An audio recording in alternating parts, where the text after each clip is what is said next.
igual que las sentencias de control de flujo de programa nos servían pues para bifurcar la ejecución de nuestra aplicación en función de que se cumplieran o no unas determinadas condiciones, existen otro grupo de sentencias en Objective-C y C en general que nos van a servir para repetir bloques de código pues hasta que deje de cumplirse una determinada condición o un número fijo de veces. Estas sentencias son la sentencia for, la sentencia while y la sentencia do while. Vamos a comenzar por la más sencilla de todas, que es la sentencia for. Bien, en la parte derecha de la pantalla tenéis el diagrama de flujo de una sentencia for. Básicamente, cualquier sentencia de repetición va a necesitar de tres cosas. En primer lugar, va a necesitar una condición que se va a utilizar para comprobar si hemos terminado de ejecutar el bucle o no.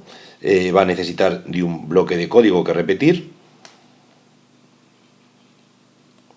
Y va a necesitar de una zona donde vamos a tener que actualizar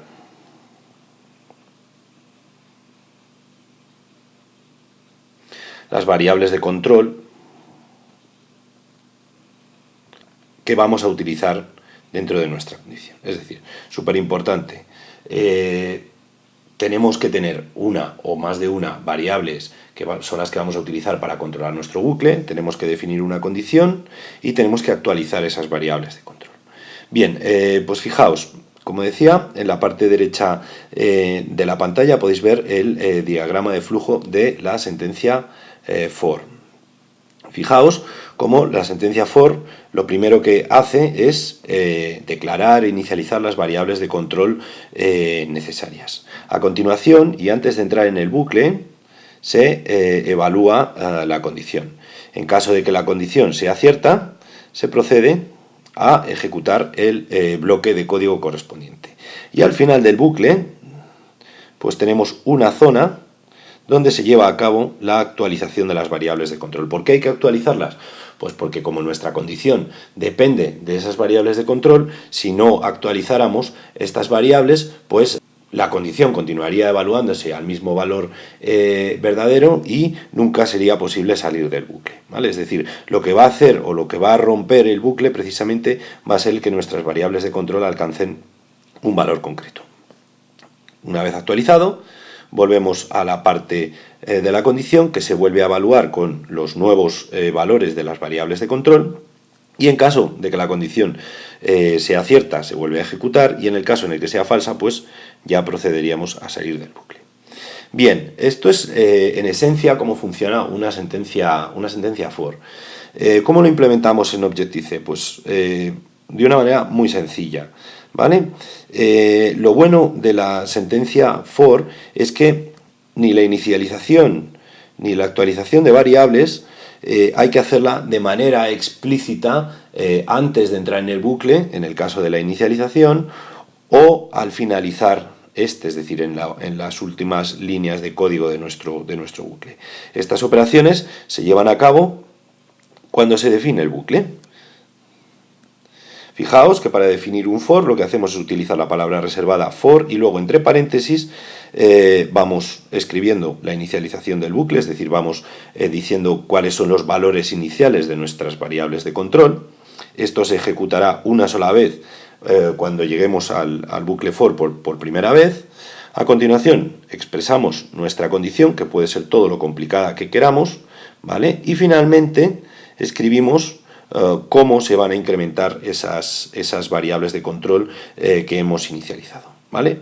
Técnicamente, este incremento lo llevaría a cabo de manera automática el for al llegar al final del bucle, pero no es necesario que nosotros lo explicitemos aquí de manera directa, ¿vale? Ya que lo hemos explicitado en la cabecera del for, ¿vale? Del mismo modo, la inicialización la ponemos aquí, pero se lleva a cabo también de manera, digámoslo así, automática, antes de hacer la primera iteración.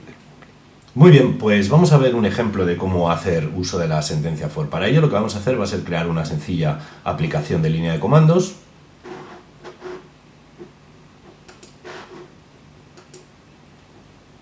Que vamos a llamar tutorial 1.13. Bien, una vez creada la aplicación de línea de comandos, vamos a hacer algo muy sencillo. Vamos a probar el uso de for, de manera que lo que vamos a hacer va a ser un bucle que se repita 10 veces y en cada iteración o en cada vuelta del bucle pues informe al usuario de la iteración en la que se encuentra. Muy sencillo. Para ello vamos a comenzar definiendo el bucle for. Hemos dicho que un bucle for para definirlo teníamos que dar tres cosas: la inicialización de las variables de control, la condición o condiciones y finalmente el incremento o la variación o la actualización de las variables de control. Vamos a declarar una variable de control n que vamos a inicializar a 0. La condición de salida del bucle será, hemos dicho que queremos dar 10 iteraciones, pues n menor que 10, ¿vale? Comenzará contando con n igual a 0, por tanto tendrá que parar cuando n valga 9. Y finalmente la actualización de la variable de control la vamos a hacer incrementándola en una unidad en cada vuelta. Esto lo vamos a hacer de esta forma, n++.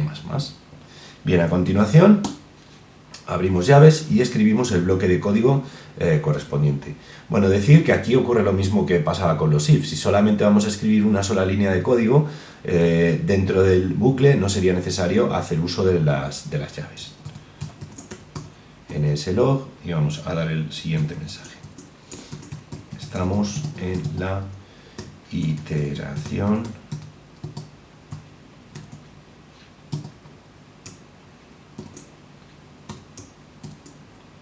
Bueno, fijaos que estamos haciendo uso de un especificador porque lo que nosotros queremos es que en cada iteración nos vaya mostrando el valor de nuestra variable de control.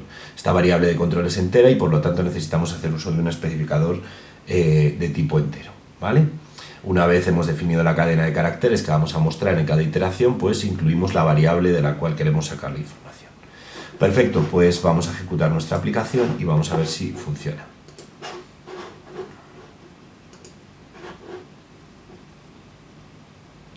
Fijaos cómo efectivamente lo que hemos hecho ha sido hacer o repetir 10 veces este bloque de código de aquí y en cada vuelta, en cada iteración, hemos ido mostrando el valor actual de la variable n, que como veis ha ido cambiando desde 0 hasta 9, que sería el último valor que tenía n en la última iteración del bucle. Bueno, es muy importante, y esto como regla